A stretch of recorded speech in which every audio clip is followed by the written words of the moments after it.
আমি আমি নিজেও এমনি সাজুগুজু করতে খুব ভালোবাসি। আমার মেয়েকেও আমি সাজাই, কাঞ্চনকেও সাজাই। আর এখন তো রাগিনী চ্যাটার্জি চরিত্রটা তুমি অবসেসড। আমি সারাক্ষণ সেলফি তুলি। প্রথমে এর অনেকগুলো লুক হয়েছিল, বাট এই লুকটা আমি সবচেয়ে বেশি প্রেফার করি। কাঞ্চন তো আমার প্রত্যেকটা লুক নিয়ে অ্যাপ্রিসিয়েট করে, না অ্যাপ্রিসিয়েট করে তো কোনো জায়গা নেই ওর। যাই হোক, আমি তোর বস আর কি। কিন্তু ব্যাপারটা হচ্ছে লেট করে ঘুমোতে যায়, তো খানিকটা পর সেদিন যেমন মেকআপ নিয়ে গেছিলাম বলে ওরকম দেখে করে খুব আর কি, কে এটা সকাল থেকে যেমন তো বুঝতে শিখছে, কিন্তু ওই খানিকক্ষণ খেলাতে হবে 8 ঘন্টা 40 মিনিট। আমাদের অনেক ভাষা আছে, ন্যান্তা পান্তা, গিলগিলি আপ্পা। তারপরও একটু মানে বুঝতে শেখে, তারপর একটু একা সারাদিন এত ক্লান্তি এত স্ট্রেস, তারপর যখন ওর ওই মুখ গাল ভর্তি একটা হাসি, মানে উফ, তখন মনে হয় বাবা ওইটাই ওকেই দেখি সারাক্ষণ, সব বৃথা। লোকজন বলে যখন যে মেন্টার বর, একদমই তাই। মেন্টার যখন বর হয়ে যায় তখন উপরি পাওনা পাই। কারণ আমি প্রত্যেকটা চরিত্র যখন আপনাদের মানে তোমাদের কারোর কাছে নিউজের খাতায় আমি ছিলাম না বা পাতায় আমি ছিলাম না, তখনও আমি সবকটা চরিত্র কাঞ্চনের সাথে আলোচনা করতাম।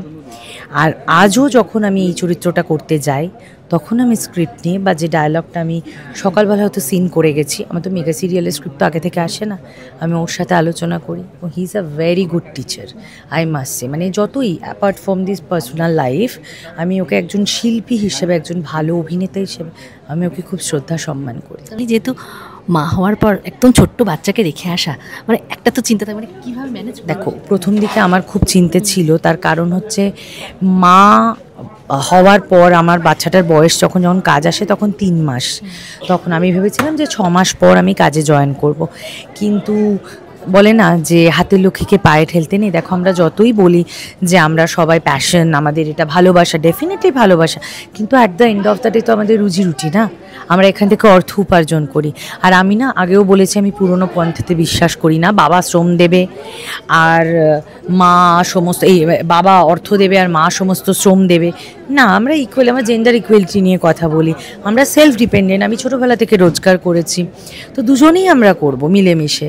তো আমাদের সন্তান, তো সেখানে ভাগাভাগি নেই। আজকে যদি আমার মনে হয় যে আমি ওর জন্য কিছু খরচ করবো, তো আমি বাবার কাছে কেন চাইবো? এটাই তো একটা নারীর বৈশিষ্ট্য হওয়া উচিত সবাই। তো সেই জন্য কাজ যখন এলো, কাঞ্চন আমাকে বলল যে দেখ, বাচ্চা তো বড় হবে, বাচ্চা এটা দেখেই বড় হবে, যেরমভাবে একটা মাটির তাল, যেভাবে ওকে গড়বি সেভাবে ও করবে। এবং আমি হ্যাটস অফ, এবং আমি সব থেকে বেশি যে সাপোর্ট পেয়েছি সেটা হচ্ছে আমার মা আর বাবা, যে তুমি না সবসময় লিডের পিছনে দৌড়াবে না। লিড হয়তো তোমার কাছে আসবে কাজ, কিন্তু ওটা সাময়িক। তুমি ভালো অভিনেত্রী হওয়ার চেষ্টা করবে, যেটা সারা জীবন লোকের মনে থাকবে, এবং নানান চরিত্র প্লে করতে পারবো। আর আমাদের এটা টাইপ কাস্ট হয়, তো যে যেটাতে করে সে সেটাতেই। যেরকম ধরো আমি নেগেটিভ চরিত্র করে সেটা শিখছি। হ্যাঁ, আমি যে কোনো জিনিস মনে করি যে শিখে পড়াশোনা করে আসা উচিত। এখন যারা বলে যে একটু দেখা হলেই যে দেখো একটু অভিনয়ে চান্স করিয়ে দিবি, একটা ডক্টর বা একটা উকিলকে আমরা বলতে পারি একটু ডক্টরিতে চান্স করিয়ে দিবি, পারবো না। তো সব কিছু শিখে আসা উচিত। সেটারটা আমার সাবজেক্ট ছিল না, আমি কোনো দিন বাদ্যযন্ত্র, মিউজিক ইনস্ট্রুমেন্ট বাজাইনি। কিন্তু শীঘ্রই স্টার জলসায় আসতে চলেছে নতুন ধারাবাহিক বুলেট সরোজিনী, এবং সেই মতো তার প্রেস মিটে হাজির হয়েছি, এবং দেখতে পাচ্ছ অনেক দিন, মানে বেশ কিছুদিন পর আবার ধারাবাহিকে মা হওয়ার পর শ্রীময়ী সকলের প্রিয় অভিনেত্রী। কেমন আছো? আমি খুব ভালো আছি। আর নতুন বছরের দিন আমাদের ফার্স্ট ডে শ্যুট ছিল বুলেট সরোজিনীর, ভালোই কেটেছে, ভালোই কাটবে আশা রাখি। মানে কি, মানে মা হওয়ার পর এবার একটা সেই দাপুটে চরিত্র নিয়ে ফেরা, কিন্তু তার আগে আমি জিজ্ঞেস করি যে এই চরিত্রটা বাছার কি কারণটা কি? দেখো, অ্যাকচুয়ালি আমি সবসময় চেয়েছিলাম, আমি যখন মানে প্রথম কাজ করতে আসি, তখন আমাকে একজন, আমি নাম না করে বলছি, আমাকে একজন বিখ্যাত ডিরেক্টর বলেছিলেন যে তুমি না সবসময় লিডের পিছনে দৌড়াবে না। লিড হয়তো তোমার কাছে আসবে কাজ, কিন্তু ওটা সাময়িক। তুমি ভালো অভিনেত্রী হওয়ার চেষ্টা করবে, যেটা সারা জীবন লোকের মনে থাকবে, এবং নানান চরিত্র প্লে করতে পারবো। আর আমাদের এটা টাইপ কাস্ট হয়, তো যে যেটাতে করে সে সেটাতেই। যেরকম ধরো আমি নেগেটিভ চরিত্র করে এসেছি, আমি পজিটিভ করিনি তা না, করেছি, কিন্তু ওটা হয়ে গেছে যে আমি নেগেটিভ। কিন্তু আমি বলবো পার্সোনালি, আমি নেগেটিভ চরিত্র করতে ভীষণ ভালোবাসি। মানে যেহেতু অনেক শেড থাকে, অনেক কিছু করা যায়। ধরো পজিটিভ তো আমরা প্রত্যেকে বাই হার্ট সবাই পজিটিভ। এখন ধরো আমি তোমার সাথে হাসছি, কিন্তু আমি যদি আমার মনে দুষ্টুমিটা চাল না, তাহলে আমি হাসবো না, তাহলে আমি অন্য কিছু করব। আর আমি এর আগে অনেকগুলো নেগেটিভ চরিত্র করেছি, কিন্তু এই চরিত্রটা একদম ভিন্ন। এই যে বলা হচ্ছে না দুটো সন্তানের মা, এটা কিন্তু দুটো সন্তানের মায়ের গল্প নয়। আদেও কি দুটো সন্তানের মা? এখানেও টুইস্ট আছে। এটা যেটা তোমরা দেখতে পেয়েছো, তোমরা তো সেটে পরবর্তীতে আসবে। ইনি হচ্ছেন একজন প্রথিতযশা সঙ্গীত শিল্পী। উনি ক্লাসিক্যাল গান গান, একটা অদ্ভুত, ওনার মধ্যে একটা লুকের মধ্যে একটা অদ্ভুত অরা আছে। এবং উনি যদি সত্যি বদমাইশি করেও থাকেন, লুকটা দেখে সবাই বদমাইশি ধরে নিয়েছে, যদি করেও থাকেন উনি খুব সফট, খুব আই সুদিং ব্যাপার আছে ওনার মধ্যে। যদি করেও থাকেন তাহলে কেন করছে? হাউ হাউ করে বদমাইশি করে না, কোনো কারণ আছে। ওই যে বললাম হিরোইনের কাজ লক্ষ্যে পৌঁছানো আর লক্ষ্যভ্রষ্ট আর কি ব্যাপারটা সেটা। এবং লক্ষ্যভ্রষ্টের অনেকগুলো দিক আছে, যে শুধুই আমরা যেরকম দেখে এসেছি মেগা সিরিয়াল প্রোটাগনিস্ট অ্যান্টাগনিস্ট, তো এইটাই আমার চরিত্র বাছা, এই চরিত্রটা করার আমার একমাত্র কারণ যে আমি এইটা করবো। নিজের এই লুকসটা নিয়ে নিজে কতটা এক্সাইটেড, মানে সাজটা অসাধারণ লাগছে ভীষণ। আমি নিজেও এমনি সাজুগুজু করতে খুব ভালোবাসি, আমার মেয়েকেও আমি সাজাই, কাঞ্চনকেও সাজাই। আর এখন তো রাগিনী চ্যাটার্জি চরিত্রটা তুমি অবসেসড, আমি সারাক্ষণ সেলফি তুলি। প্রথমে এর অনেকগুলো লুক হয়েছিল, বাট এই লুকটা আমি সবচেয়ে বেশি প্রেফার করি। কাঞ্চন তো আমার প্রত্যেকটা লুক নিয়ে অ্যাপ্রিসিয়েট করে, না অ্যাপ্রিসিয়েট করে তো কোনো জায়গা নেই ওর, যাই হোক আমি তোর বস আর কি। কিন্তু ব্যাপারটা হচ্ছে এই চরিত্রটার ক্ষেত্রে যেটা আমি বলবো, এই যে লোকজন বলে যখন যে মেন্টার বর, একদমই তাই। মেন্টার যখন বর হয়ে যায় তখন উপরি পাওনা পাই। কারণ আমি প্রত্যেকটা চরিত্র যখন আপনাদের মানে তোমাদের কারোর কাছে নিউজের খাতায় আমি ছিলাম না বা পাতায় আমি ছিলাম না, তখনও আমি সবকটা চরিত্র কাঞ্চনের সাথে আলোচনা করতাম। আর আজও যখন আমি এই চরিত্রটা করতে যাই, তখন আমি স্ক্রিপ্ট নিয়ে বা যে ডায়লগটা আমি সকালবেলা হয়তো সিন করে গেছি, আমার তো মেগা সিরিয়ালের স্ক্রিপ্ট তো আগে থেকে আসে না, আমি ওর সাথে আলোচনা করি। Oh he is a very good teacher, I must say. মানে যতই apart from this personal life, আমি ওকে একজন শিল্পী হিসেবে, একজন ভালো অভিনেতা হিসেবে আমি ওকে খুব শ্রদ্ধা সম্মান করি। সব থেকে বড় সমালোচক তার মানে কাঞ্চন। একদম। ও আমাকে সবসময় বলে দেয়, ও কখনো ডিমোটিভেট করে না। ও অনেকজনকে ওয়ার্কশপ করিয়েছে, ও কখনো ডিমোটিভেট করে না। ওর কথাতে বুঝতে পারি আমি যে এটা হলে ভালো হতো, এটা হলে ভালো হতো। আর বাকিটা তো সবটাই মেগা সিরিয়াল একটা স্কুলের মতো। এভরিডে তুমি যত চরিত্রটাকে যত যাপন করবে, তত তুমি চরিত্র শেডস আনতে পারবে। তো এটাই। আর দর্শকদের হাতে দর্শকদের ভালোবাসা ছাড়া কিচ্ছু না। আচ্ছা বলি, যেহেতু মা হওয়ার পর একদম ছোট্ট বাচ্চাকে রেখে আসা, মানে একটা তো চিন্তা থাকে, মানে কীভাবে ম্যানেজ? দেখো, প্রথম দিকে আমার খুব চিন্তা ছিল, তার কারণ হচ্ছে মা হওয়ার পর আমার বাচ্চাটার বয়স যখন কাজ আসে তখন 3 মাস, তখন আমি ভেবেছিলাম যে 6 মাস পর আমি কাজে জয়েন করব। কিন্তু বলে না যে হাতের লক্ষ্মীকে পায়ে ঠেলতে নেই। দেখো, আমরা যতই বলি যে আমরা সবাই প্যাশন, আমাদের এটা ভালোবাসা, ডেফিনেটলি ভালোবাসা, কিন্তু at the end of the day তো আমাদের রুজি রুটি না, আমরা এখান থেকে অর্থ উপার্জন করি। আর আমি না আগেও বলেছি, আমি পুরনো পন্থাতে বিশ্বাস করি না। বাবা শ্রম দেবে আর মা সমস্ত, এই বাবা অর্থ দেবে আর মা সমস্ত শ্রম দেবে, না। আমরা ইকুয়াল, আমরা জেন্ডার ইকুয়ালিটি নিয়ে কথা বলি, আমরা সেলফ ডিপেন্ডেন্ট। আমি ছোটোবেলা থেকে রোজগার করেছি, তো দুজনেই আমরা করব মিলেমিশে। তো আমাদের সন্তান, তো সেখানে ভাগাভাগি নেই। আজকে যদি আমার মনে হয় যে আমি ওর জন্য কিছু খরচ করবো, তো আমি বাবার কাছে কেন চাইবো?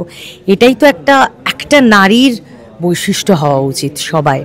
তো সেই জন্য কাজ যখন এলো, কাঞ্চন আমাকে বলল যে দেখ, বাচ্চা তো বড় হবে, বাচ্চা এটা দেখেই বড় হবে, যেরমভাবে একটা মাটির তাল, যেভাবে ওকে গড়বি সেভাবে ও করবে।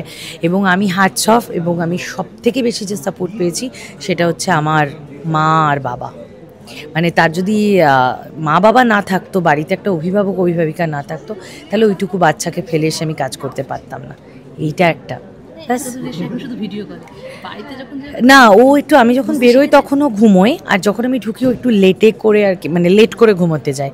তো খানিকটা পর, সেদিন যেমন মেকআপ নিয়ে গেছিলাম বলে ওরম দেখে করে খুব আর কি, কে এটা সকাল থেকে যেমন তো বুঝতে শিখছে, কিন্তু ওই খানিকক্ষণ খেলাতে হবে, 8 ঘন্টা 40 মিনিট। আমাদের অনেক ভাষা আছে, ন্যান্তা পান্তা, গিলগিলি আপ্পা, তারপর একটু মানে বুঝতে শেখে। তারপর একটু একা সারাদিন এত ক্লান্তি, এত স্ট্রেস, তারপর যখন ওর ওই মুখ গাল ভর্তি একটা হাসি, মানে উফ, তখন মনে হয় বাবা ওইটাই, ওকেই দেখি সারাক্ষণ, সব বৃথা। তখন ঘুমায়, সকালবেলা ঘুমায়। আচ্ছা, এখানে জিজ্ঞেস করবো, অফ স্ক্রিন এদের সঙ্গে তোমার দুই ছেলের সঙ্গে সরোজিনীর সাথে প্রথম কাজ অন স্ক্রিন? হ্যাঁ, দুজনের সাথে আমি আগে কখনো কাজ করিনি। আমার একজনের সাথে কাজ হয়েছে, আমাদের বন্ডিং ভীষণ ভালো। হয়তো আমরা মা ছেলের রোল প্লে করছে, কিন্তু বয়সের খুব একটা ফারাক হবে না, হয়তো আমি ওর থেকে ছোটোই হব, কিন্তু যাই হয়তো চরিত্রটাকে আমাকেই আর কি একটা ক্যারেক্টার হয়ে উঠতে হবে। তো আমাদের বন্ডিং, আমরা যে কটা কাজ করেছি, আমি এখন হিরোইনের সাথে কাজ করিনি, খুব ভালো। মানে আমি একটা সিন করলাম কিছুদিন আগে, একটা গানের শো হচ্ছে, তোমাদের বললাম আমি প্রথিত যশ একজন সঙ্গীত শিল্পী, সে ব্যানার কাট আউট হোর্ডিং এত সুন্দর, এই সেটটাও দেখছো তোমরা, একটা রয়্যাল ব্যাপার আছে, এত সুন্দর আর কি চরিত্র, মানে সেটটা করেছে আমার অটোমেটিক, মানে হয় না এই চরিত্রটা একটা অরা বেরিয়ে আসছে। নিজের সঙ্গীত কতটা ভালোবাসে? খুব, সেটা শিখছো? হ্যাঁ, আমি যে কোনো জিনিস মনে করি যে শিখে পড়াশোনা করে আসা উচিত। এখন যারা বলে যে একটু দেখা হলেই যে দেখো একটু অভিনয়ে চান্স করিয়ে দিবি, একটা ডক্টর বা একটা উকিলকে আমরা বলতে পারি একটু ডক্টরিতে চান্স করিয়ে দিবি, পারবো না। তো সব কিছু শিখে আসা উচিত। সেতারটা আমার সাবজেক্ট ছিল না, আমি কোনো দিন বাদ্যযন্ত্র মিউজিক ইনস্ট্রুমেন্ট বাজাইনি, কিন্তু এটা করতে করতে আমি সেতারটা শিখছি আর কি। লাস্ট প্রশ্ন করবো, মুখে ভাত অ্যাকচুয়ালি আমাদের বাড়িতে মুখে ভাত নেই, আমাদের হচ্ছে মুখে প্রসাদের রিচুয়ালস আছে, তো সেটাই আমরা করছি একটি মন্দিরে ওকে নিয়ে দিতে, মানে যে তোর প্রসাদ খেলে তারপর তো ভাত মাংস মাছ সব খেতে পারবে, তো সেই কারণে ওটা একটা বড় দায়িত্ব। কিন্তু কাঞ্চনের বাড়িতে যেটা আছে, মুখে প্রসাদের রিচুয়ালসটা নেই, কিন্তু যে মুখে ভাত যেটা খাওয়ায় সেটা কিন্তু পুরোটাই খুব নান্নিমুখ গায়ে হলুদ সবটা করে আছে বিয়ের মতো। হ্যাঁ, শুটিংটা ভালোই লাগছে, এনজয় করছি, কেন কাজ না থাকলে ভালো লাগে না, বাড়িতে বসে থেকে কতক্ষণ। আর আমার মনে হয় এটাই বেস্ট সময়, কারণ কয়েকদিন পর যখন ও বড় হয়ে যাবে, বুঝতে শিখবে, ওর একটা হ্যাঁ দেখে বুঝতে, আমি ওইভাবে ওকে টিভি দেখাই না, এগুলো তো দেখানো, কিন্তু ওই বেবি শার্ক ওগুলো খুব দেখে, কিন্তু কয়েকদিন পর থেকে যখন ওর একটু স্কুলিং, ওর একটা এডিশন, একটা চাপ আসবে, তখন মনে হয় আমাদের অনেক বেশি সময় দিতে হবে। এখন তো কোলে পিঠে আসছে, এই সময়টাই ভালো।